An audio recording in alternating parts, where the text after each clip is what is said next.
moom jamono ji mu ngi ci ay tournée yu am solo ngir waxtaan ak këru diine yi imprégné leen ci li nga xam ne mooy terme de référence yu dialogue bi ba ñi nga xam ne également ñooy parti politique yi jot nañu terme de référence yi ci ministre de l'intérieur ñoom itam ñu ngi préparé wu pour wax ndax dañu bokk wala déet am na ñu confirmer seen participation am ñoo xam ne nee nañu mukk duñu bokk waaye am na ñeneen ñoo xam ne war nañu saytu yooyu terme de référence fii ak àllarba ku ci mel ni Anta Babacar Ngom mi nga xam ne moom itam daal dina génn ci FDR dinañ ci ñëw ci jotaay bi waaye ñëw également ci la nga xam ne mooy yenn ci ay cas isolés de l'actualité judiciaire on va dire ci réewu Sénégal ba ci reddition des comptes ak dernier développement yi waaye fi ñu koy tàmbalee Omar mooy juste benn commentaire par rapport ak la nga xam ne jot na fi am muy koo xam ne jotoon nañu génne vidéo muy Azoura Fall génne vidéo de la part de maître Moussa Diop ñu toppee ko si pour atteinte aux bonnes mœurs ba jotoon ko fi jàpp mettre ko sous mandat de dépôt jugé ko may ko liberté provisoire ñu war a def le jugement très prochainement sur le cas Azoura Fall jot na créer quand même quelques remous notamment au sein de PASTEF ba mu am beaucoup de contestation de militants tey yow en tant qu'observateur ban lecture de loin nga ci am par rapport à la situation et son cas. Bon, merci beaucoup sëñ Abdou Khadre. Pour le cas Azoura donc bëri woon na coow. ça avait défrayé la chronique comme on dit. ñu bëri dañ ci yam ci maanaam saaga na tëj nañ ko. et cetera wala bàyyi nañ ko pourquoi. mais man jàngat bi ma ci am dafa xaw a gën a pousser loolu ci sama xalaat. parce que ci biir cas boobu. Au-delà de la personne de Azoura dafa am benn dimension sociétale bu ci feeñ am benn dimension politique bu ci feeñ am benn dimension juridique bu ci feeñ léegi nag dimension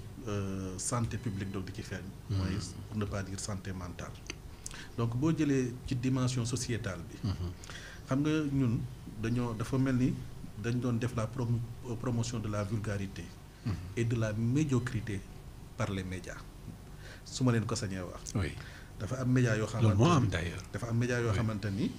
je ne parle pas de T3B. mais ñoom gis nit invité ko ci plateau muy wax ay wax yoo xamante ni amul teggin. pour juste am ay vues pour juste am buzz ñoom loolu lañ doon def alors qu'en réalité booy woo nit muy woo ci ëtt. muy wax ci ëtt. wala muy wax ci maanaam publiquement. en général ci penc mi en général ñi ëpp xam-xam ñoo war a wax ci penc mi ñi ëpp fasaaxa ñoo war a wax ci penc mi ñi ëpp yar ak tegg ñoo war a wax. ñi war a wax mu jur njariñ ñoo war a wax. ñoo wax ok très bien ñi war a wax mu jur njariñ ñoom ñoo war a wax. mais contraire bi li médias yi doon def dañuy woo benn waay je veux pas citer de nom. comme il débite des insanités. bu ko defee ñu am ay buzz ak nombre de vues rek. bu ko média bi invité tey suba beneen média invité ko ginnaaw suba beneen média invité ko à la longue ñi nga xamante ni ay gor lan ñi nga xamante ni débat bu intéressant moo leen tax a jóg ñoom du ñu sañati dem ci média yi parce que bëgguñu fa taseeg ñooñu. donc promotion de la médiocrité et de la vulgarité. beneen bi mooy dañuy plébisciter l'insolence.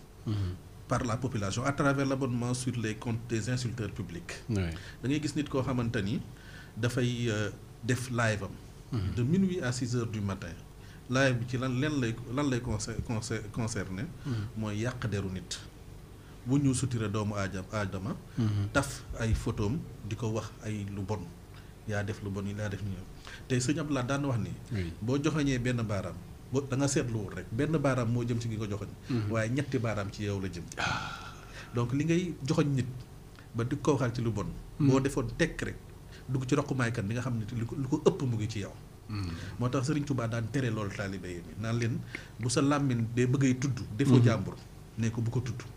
ndax ñoom am nañ làmmiñ waaye man tamit am naa défaut. bu ko sa bët sax na rey xool ne ko bu ko xool mukk ndax ñoom am nañ bët te man am naa ay défaut. genre lépp loo xamante ni da ngay bañ ñu waxal la ko. bu ko wax kenn lépp loo bañ ñu xool ko ci yow. bu ko xool ci kenn. ki nga bëgg a taf photo di ko saaga. minuit ba 6 heures du matin di ko wax lu bon minuit ba 6 heures du matin xool ko comme sa sœur xool ko comme sa frère xool ko comme sa papa xool ko comme sa nijaay nga xool ba xam ñoom bu ñu leen ko defoon dina leen neex donc loolu dafa bëri ci société par exemple yow boo defoon sa chaîne fi mu toll nii di wax loo xamante ni am na njëriñ maanaam di nga am abonnement de waaye du bëri man ma créer chaîne di saaga di wax nit ñi lu bon di wuñu seen sutura man maa lay ëpp abonnement foofu léegi à qui la faute à la population wala ñoom wala ñi nga xamante ni ñoom ñooy saaga beneen bi mooy bu leen fàtte ni fii la fi Macky Sall falu woo Souleymane Jules Diop jox ko ay ndomboy tàkk qu'est-ce qu'il faisait avant il était à l'extérieur di wax ay wax yu ñàkk teggin di ko jëmale ci société bi yëpp bàyyiwul kenn mu ñëw ñu mel ne dañ koo décorer fii la fi tamit bëgguma koo tudd sax na mais dinaa ko tudd Assane Diouf ñëw opposants yi di ko ànd ak ñoom ci seeni manifestation alors que moom chaque fois bu waxee mënul wax ñaari baat te débuté wul ay insanité entre guillemets di wax di saaga pourquoi kon ñooñu ñu plébiscité leen la population ba pare bëgg a condamner benn nit donc loolu mooy dimension sociétale bi suñu société bi moo war a def introspection ñu xalaataat suñu bopp xalaat suñu valeur u démb yi ñun lan lañ bëgg a fësal ci ñun lu baax lañ bëgg a fësal wala lu bon lañ bëgg a fësal loolu mooy dimension sociétale bi dimension politique bi nag moom mooy l'attitude de Sonko le fait que Sonko dem fële nu mu tuddati sax Rebeuss seeti son militant seeti son jeune frère loolu dafa am lu bëri lu mu feeñal dafa démontrer sa véritable carrure maanaam carrure de d'homme politique et de leader affirmé loolu la gën a démontrer xam nga li tax parce que un bon leader il doit être bienveillant dafa war a bienveillance foofu un bon leader dafa war a am empathie maanaam dafa bëri il doit se mettre à la place de l'autre mën a xam lu muy am ñeewantal ci njabootam ba pare am solidarité vis-à-vis maanaam di ñi mu jiite te loolu ñett yooyu yëpp daf ciy feeñ xam nga li tax ku ñu naan Max Weber dafa wax ni l'autorité légitime repose sur la capacité d'un leader à inspirer confiance et à paraître authentique Sonko li muy démarqué ak ay concurrent mooy authenticité il fait de la politique autrement mooy dimension politique bi ba pare dafa wane ñetti mbir yoo xamante ni dafa war a nekk forcément ci leader bi ci njëkk mooy l'éthos c'est-à-dire la crédibilité daf ko wane ci moom Sonko c'est la dimension morale beneen bi mooy le logos c'est-à-dire la logique de l'argument la dimension rationnelle chaque fois da koy wane moom Sonko beneen bi mooy le pathos c'est-à-dire l'émotion l'empathie li ma doon wax léegi mooy la dimension affective yooyu yëpp kii bi da koo feeñal en plus jëf ji mu jëf dafa contrebalancer maanaam projet wu opposition bi ñu dénoncé le cas de Azoura ki ko publier moom s'il était un bon juriste doon na xam ni lii mu def dina am conséquence ci moom parce que waa ji ci cadre privé la ko def waaye moom moo ko divulgué donc moom am na plainte buy pesé wu ci moom te nee na avocat la mais lim ci espéré woon comme gain politique Sonko da koo dëpp à travers activité et pourtant ñoom ci opposition bi nee nañu Sonko dem ba mu dem foofu seeti ko ça a été une forme d'influence à l'endroit de la justice ak décision bi mu jël à l'endroit justement de Azoura Fall concernant libération bi. Non, contrairement à ça. Oui. Parce que Sonko, il est toujours cohérent dans ce qu'il fait. Boo fàttali ko élection yi avant ñu koy organiser ñu naan waxtaan am na waxtaan amul. jékki-jékki woo rek gis ñu libérer une vague de détenus politiques. te biñ leen di libérer Sonko ak Diomaye ñu ngi woon ci biir prison bi. bu doon beneen homme politique moom mooy génn lijjanti boppam. fàtte njabootam ci biir. gisoo ko fi ba taay. parce que dafa ne leen nañu génn ba pare. la ñu génn ba pare njabootu Karaara laa yor. da nga leen di jiital topp seen ginnaaw. loolu man mosuma ko gis ci histoire politique Sénégal li fi xewoon kay mooy politique moom oto bu paan la rek boo ko xasee ba puus. gars yi dañuy dem fàtte la. waaye moom à chaque fois mu ngi bàyyi xel ñi mu jiite xam ni jiitewul ay mala ay nit la jiite. ay nit yu am conviction adhéré ci discours am ànd ak moom ci li muy def donc ñoom daf leen a war a respecter. à chaque fois daf leen koy delloo bu baax. beneen dimension bi mooy dimension wu juridique. comme ni ñu ko waxee léegi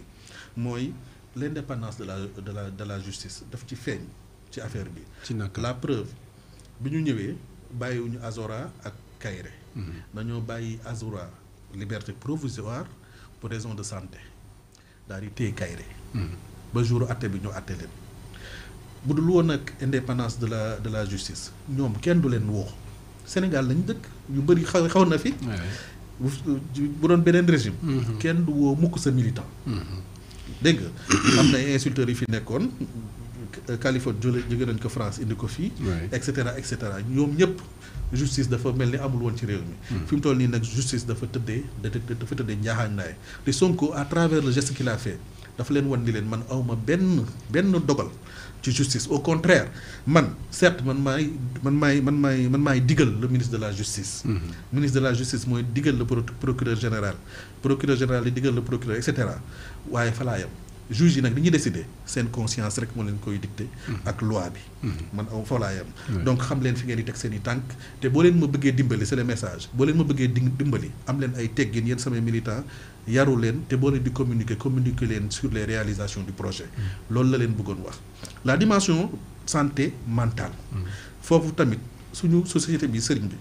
dañoo war a jàng en fait le fait de se mettre à la place de l'autre c'est-à-dire man mënumaa juger Abdou Khadre tant que xawma la Abdou Khadre dund tant que nekkuma ci Abdou Khadre place Abdou Khadre c'est-à-dire nit koo xamante ne dafa dem prison am lu mu fa vivre loo xamante ni dafa détruire sa santé mentale man mi nga xamante ne mësumaa xam lu prison mel mënuma koo juger il fallait ma dund li ma dund pour mën a xam li muy ressentir il faut que ñu jàng tamit dëgg di dogal nit ñi ngànt Sénégal loolu dañ ci am problème li ñu gën a sawar mooy juger nit ki mais du ñu jéem a dimbali nit ki pour mën ko jox loxo pour mën ko indiwaat ci société bi maam Cheikh Ibrahima Fall da doon wax ni nit bu nekkee ci maanaam dexu ban taxaw fële naan ko génnal ci ban bi di ko ci génne da ngay xuus jox ko loxo xëcc ko mu génn donc voilà dafa mel ni kon bu nit ki juumee systématiquement dañ koy exclure duñ ko jox une chance de le tirer d'affaire pour le réinsérer au sein de la société loolu mooy suñu sport favori te dañ dafa mel ni dañ ko yàkkamti sax ba di ko waxtaanee yàkkamti gis nit ñi yàqule waaw nit ku wàcc yoon ba ñuy toog di ko waxtaanee naan ñaw wala ñu koy indexé wala ñu koy yéene safaan nañ jàng am yërmande suñu biir nañuy jàng vraiment am tolérance ci suñu biir nit bu juumee au lieu ñu koy juger nañ ko ñaanal yàlla suñu borom gindiwaat ko delloo si ko xelam teg ko ci yoon loolu moo gën a noppale looloo gën a noppale waaye am na leneen loo xam ne noppale na te nguur gi dafa mel ni xam na ko ba tax jàmm rek am mais teewul mu woote dialogue boo xam ne c'est entre acteurs politiques ñu xool ci yenn anam la ñuy fexe rek ba jooyanti lépp lu jëm ci anam bi ñuy doxalee élection yeeg yeneen ponk conformément aux termes de référence yi nga xam ne daal dinañ ko présenter les différents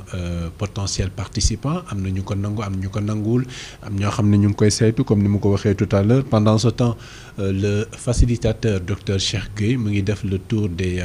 maisons religieuses pour ñoom itam mu fexe leen rek imprégner leen ci la nga xam ne moo nar a nekk contenu waxtaan bi ci dialogue bi nga xam ne moo war a dox diggante acteurs politiques yi sur cette question Omar d'abord l'initiative d'abord c'est benn tradition on va dire républicaine boo xam ne l'ancien président Macky Sall moo ko institué woon le 28 mai son successeur maintenir la même date en temps de paix de parfaite paix on va dire ñu nar a sekkaat waxtaan bi entre acteur bu ànd comme bu àndul ak nguur gi fi nekk ñu sekk waxtaan xool naka la ñuy fexee rek ba ñoŋal le processus ak système électoral sénégalais bi lecture bi nga ci def lan la waaw di ko rafetlu xam nga sax ma koy rafetlu mooy ñoom dañoo cohérent ci seen démarche ci seen programme waxoon na ni il faut que ñu revoir le système politique sénégalais te muy yow